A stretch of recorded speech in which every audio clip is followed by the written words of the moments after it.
Students welcome to MN maths classes. बेटा आज हम करेंगे क्लास 7 के chapter number 11 exponents and powers. But chapter start करने से पहले बेटा हम इसके बारे में पढ़ेंगे एक्सपोनेंट्स एंड पावर्स होती क्या है, एक्सपोनेंशियल फॉर्म कौन सी होती है, राइट। चलिए स्टार्ट करते हैं इंट्रोडक्शन। सबसे पहले हम पढ़ेंगे एक्सपोनेंट्स एंड पावर्स के बारे में। बेटा क्या कहता है, when we have a number or variable that is raised to power and the number or variable is referred to as base, whereas the superscript number is referred to as the exponent or power। बेटा क्या है, मान लीजिए ये कोई हमें example लेके चलते हैं, इसको हम कैसे बोलते हैं बेटा, 5 रेज टू पावर 3। क्या बोलते हैं, 5 रेज टू पावर 3। ये क्या है, इसका जो इसके ऊपर है इसका मतलब क्या है, 5 कितने टाइम्स मल्टीपल है, 3 टाइम्स मल्टीपल है। ये जो ऊपर इसकी पावर है इसको बोलते हैं हम एक्सपोनेंट। क्या बोलते हैं, एक्सपोनेंट, राइट। और ये जो नीचे वाला है बेटा इसको बोलते हैं बेस। क्या बोलते हैं, बेस। 5 रेज टू पावर 3 इस पूरे सिस्टम को हम बोलते हैं पावर। क्या बोलते हैं, पावर। 5 रेज टू पावर 3 इसको कैसे बोला जाता है, 5 रेज टू पावर 3। इसका मतलब क्या है, 5 को कितने टाइम, 5 अपने आप में कितने टाइम मल्टीपल है, 3 टाइम्स। मीन्स 5 को 3 टाइम्स मल्टीप्लाई करना है, राइट। कोई भी नंबर और वेरिएबल की जितनी पावर है, मीन्स जैसे फॉर एक एग्जांपल और लेते हैं, x raise to power 2। x raise to power 2 means क्या है, यहाँ पर बेस बेटा x है, राइट। और जो पावर है इसको हम एक्सपोनेंट बोलते हैं। x raise to power 2 means x को कितनी बार मल्टीप्लाई करना है, 2 टाइम्स। कितने टाइम्स मल्टीप्लाई करना है, 2 टाइम्स, राइट। अब बेटा ये तो हो गए, मतलब अगर हमारे पास कोई नंबर ऐसे दिया हुआ है 5 रेज टू पावर 3, इसको सिंप्लीफाई करके लिखना है, तो हमने क्या करना है, जितनी उसकी पावर है, मीन्स 5 रेज टू पावर 3 है, तो उतने टाइम ही उस नंबर को क्या कर देना है, मल्टीप्लाई, राइट। अगर उसने पूछा हो भी एक्सपोनेंशियल फॉर्म में लिखो, हमें दे दिया 5 इंटू 5 इंटू 5 इंटू 5, इसको हमने एक्सपोनेंशियल फॉर्म में लिखना है, तो क्या करना है बेटा, ये कितने टाइम्स मल्टीप्लाई हो रहा है बेटा, 1 2 3 4 टाइम्स मल्टीप्लाई हो रहा है ना। तो इसको इजी करने के लिए हम क्या लिखते हैं, 5 रेज टू पावर 4, राइट। इसी तरह से जब कोई ज्यादा बड़ी रकम हो, ज्यादा बड़ा नंबर हो, उसको सिंपल फॉर्म में और इजीएस्ट फॉर्म में लिखने के लिए हम एक्सपोनेंशियल फॉर्म यूज करते हैं। क्या यूज करते हैं, एक्सपोनेंशियल फॉर्म। नंबर्स के, सेम नंबर की मल्टीप्लीकेशन को जब हम पावर्स में लिखते हैं इसको बोलते हैं एक्सपोनेंशियल फॉर्म। क्या बोलते हैं, एक्सपोनेंशियल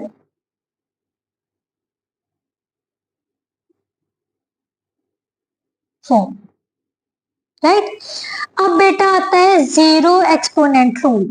जीरो एक्सपोनेंट रूल क्या कहता है बेटा, अगर किसी भी वेरिएबल और किसी भी नंबर की पावर 0 हो तो उसकी वैल्यू हमेशा क्या होती है, 1। क्या होती है, 1। जीरो एक्सपोनेंट रूल क्या कहता है, कहीं भी किसी भी, मतलब अगर आपके पास 343 6 7 8 5 इतना बड़ा नंबर है, उसकी पावर 0 भी है तो उसकी वैल्यू क्या होगी, 1। हमेशा याद रखना, जीरो एक्सपोनेंट रूल क्या कहता है, अगर किसी भी नंबर और वेरिएबल के पावर 0 आ जाए तो वो किसके इक्वल होता है, 1। उसके बाद बेटा क्या आता है, नंबर्स को एक्सपोनेंशियल नोटेशंस में एक्सप्रेस करना। कैसे करेंगे, जैसे 443 है, इसको सबसे पहले बेटा हमने इसके प्राइम फैक्टर्स फाइंड करने हैं। क्या पता करनी है, प्राइम फैक्टर्स। 343 को हमने क्या करना है बेटा, 7 से डिवाइड कर दो। ये किसके टेबल पर डिवाइड होगा, 7 के टेबल पर। 7 के टेबल पर डिवाइड करोगे तो हमारे पास कितना आ जाएगा बेटा, 49। अब फिर से 7 से डिवाइड किया तो कितना आ गया, 7। अब फिर से 7 से डिवाइड किया तो 1। तो इसका मतलब 343 को हम कैसे लिख सकते हैं, 7 कितने टाइम्स मल्टीप्लाई हो गया, 3 टाइम्स। बट उसने कहा है कि इस नंबर को किस फॉर्म में एक्सप्रेस करना है, एक्सपोनेंशियल फॉर्म में और एक्सपोनेंशियल नोटेशन में। तो 7 कितने टाइम्स मल्टीप्लाई हो रहा है, 3 टाइम्स। तो इसको हम कैसे लिख सकते हैं, 7 रेज टू पावर 3, राइट। अब एक एग्जांपल और ले लेते हैं बेटा, जैसे 256 है, इस नंबर को हमने क्या करना है, एक्सपोनेंशियल फॉर्म में लिखना है। तो सबसे पहले बेटा 256 के क्या बनाने हैं, प्राइम फैक्टर निकाल ले। 2 से डिवाइड किया तो यहाँ पर कितना आ जाएगा, 128। फिर 2 से डिवाइड किया तो कितना आ जाएगा, 64। फिर 2 से डिवाइड किया तो कितना आ गया बेटा, 32। फिर 2 से डिवाइड कर लो, 16। 2 से डिवाइड किया 8। फिर 2 से डिवाइड किया 4। फिर 2 से डिवाइड किया 2। 2 से डिवाइड किया 1। अब ध्यान से देखो कितनी बार 2 आ गया, 1 2 3 4 5 6 7 8। तो 256 को हम कैसे लिख सकते हैं बेटा, 2 को 8 टाइम्स मल्टीप्लाई करके, 1 2 3 4 5 6 7 और 8, राइट। बट बेटा अगर ये तो अभी छोटा नंबर, अगर बहुत बड़ा नंबर हो गया तो इसको तो ऐसे तो मल्टीप्लाई करके लिखना बहुत बड़ा आ जाएगा। तो क्या करना है, सारे जो नंबर्स सेम हो, सेम मल्टीप्लाइड हो, तो उनको देखो कितनी बार आ रहे हैं, 1 2 3 4 5 6 7 8। तो हमने क्या करना है, उस नंबर की पावर उतनी ही डाल देनी है जितनी बार वो मल्टीप्लाइड है, राइट। तो 256 को हम कैसे लिख सकते हैं, 2 raise to power 8, right. Now next बेटा क्या आता है हमारे पास, laws of exponents and powers. Laws of exponents and powers क्या कहते हैं बेटा, मान लो एक वेरिएबल है, उसकी पावर क्या है m, और उसको सेम वेरिएबल की पावर n से मल्टीप्लाई किया गया। तो ये रूल क्या कहता है बेटा, अगर बेस सेम हो, राइट, अगर बेस सेम है, सेंटर में मल्टीप्लाई का साइन है, तो बेस एक रख के पावर्स को क्या कर देना है, प्लस। क्या कर देना है, प्लस। सबसे पहला रूल यही है, अगर बेस सेम है, ये क्या है, बेस है, ये क्या है, पावर्स। अगर बेस सेम है तो सेंटर में मल्टीप्लाई का साइन है, तो पावर्स को क्या कर देना है, प्लस। दूसरा रूल क्या कहता है, अगर बेस सेम है और सेंटर में डिवाइड का साइन है, सेंटर में डिवाइड का साइन, इसको ऐसे भी लिखा जा सकता है, ऐसे भी आ सकता है, a raise to power m upon a raise to power n। तो क्या करना है, मल्टीप्लाई है तो पावर्स को प्लस करना है, डिवाइड है तो सेम बेस पे पावर्स को सबट्रैक्ट कर देना। क्या कर देना है, सबट्रैक्ट, राइट। अब बेटा अगर किसी नंबर के पावर नेगेटिव हो जाए, मान लीजिए -2, राइट, तो इसको हम कैसे लिखेंगे, a raise to power 1 upon, जो पावर है बेटा वो पॉजिटिव कर देनी है। क्या कर देनी है, पॉजिटिव। मीन्स थर्ड रूल क्या कहता है, अगर किसी नंबर के पावर नेगेटिव है, उसको पॉजिटिव करने के लिए उसका रेसिप्रोकल कर दो। क्या कर दो, रेसिप्रोकल। ऐसे भी हो सकता है सेम रूल, और we can write it as, अगर हमारे पास a1 upon a raise to power -m है, राइट, तो इसको पॉजिटिव करने के लिए इसका रेसिप्रोकल क्या हो जाएगा, इसको उल्ट कर दिया जाएगा ना, तो इसका रेसिप्रोकल क्या हो गया, a raise to power m, right.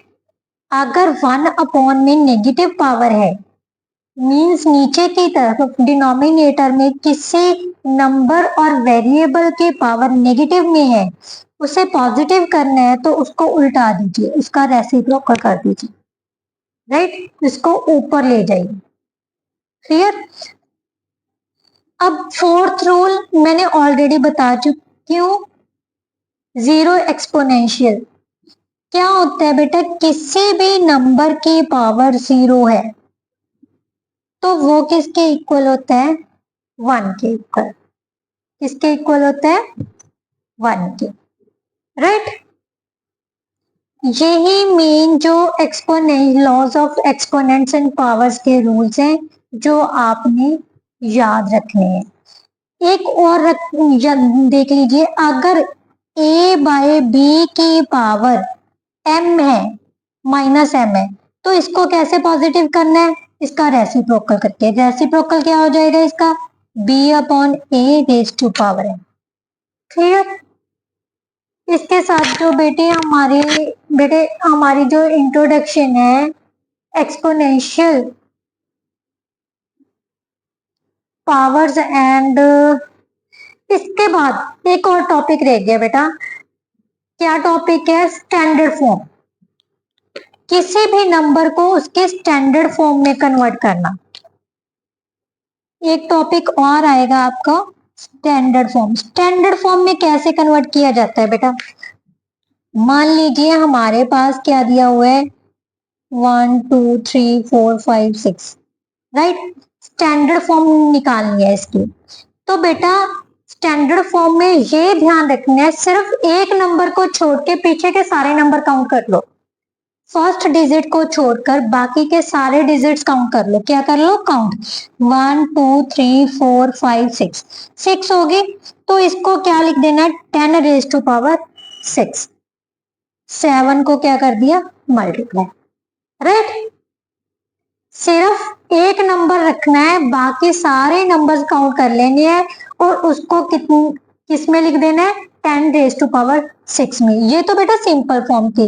अगर हमारे पास जैसे 243 जी, पीछे से 5 जीरोस आ गई, इसकी स्टैंडर्ड फॉर्म क्या होगी, हमें क्या चाहिए बेटा, सिर्फ एक नंबर। एक नंबर को छोड़ के सबसे पहले नंबर काउंट कर लो, 1 2 3 4 5 6 7।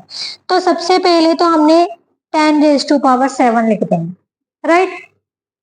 बट अभी हमारे पास बेटा क्या आना चाहिए था, सिर्फ 2 आना चाहिए था। बट अभी 43 भी है, तो क्या करना है, इसको कन्वर्ट करने के लिए 0.43 क्या कर देना है, 0.43 लगा के मल्टीप्लाई कर देना। क्लियर। सिर्फ क्या करना है, जो नंबर है वो एक आना चाहिए। यहाँ पर तो 3 नंबर्स आ गए, जीरोस को छोड़कर 3 नंबर्स है, बट हमें तो एक चाहिए। तो क्या करना है, इसको सेपरेट करने के लिए हमने क्या कर दिया, पॉइंट की वर्ड तो कर ली, और इस पॉइंट के बाद के जो भी नंबर है उनको काउंट कर लिए, 1 2 3 4 5 6 7, उसको 10 रेज टू पावर में लिख दिया, right. This one is the standard form. इसके साथ जो बेटा हमारी इंट्रोडक्शन वीडियो थी वो कंप्लीट होती है। आई होप सो आपको समझ आई होगी। तो प्लीज मेरी वीडियो को लाइक शेयर एंड कमेंट जरूर कर दीजिए, एंड मेरे चैनल को सब्सक्राइब करना मत भूलिए। Thank you so much.